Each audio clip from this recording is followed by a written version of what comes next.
Right before Noah, Genesis records one of the strangest passages in the entire Bible. If you love the Bible, just click follow. By this point, humanity had multiplied across the earth. Cities were growing, generations were passing, but as the population increased, so did the wickedness. And then Genesis suddenly introduces us to a mysterious event.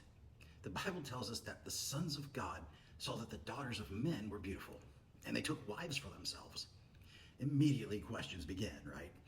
Who are the sons of God? Who are the daughters of men?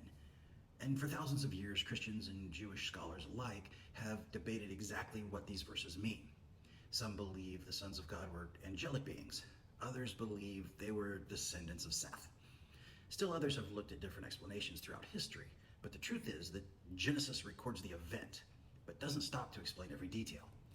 Then the passage introduces us to another mysterious group, the Nephilim. Genesis describes them as mighty warriors of old, men of renown.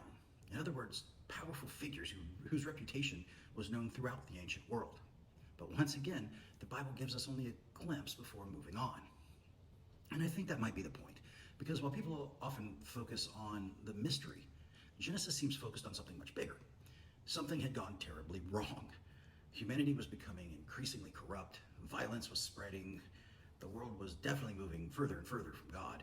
And these strange verses are not the main story, however. They're more like a warning that the earth was approaching a breaking point. And then Genesis records one of the saddest statements in all of Scripture, really. And God saw that the wickedness of man was great in the earth, and that every imagination of the thoughts of his heart was only evil continually.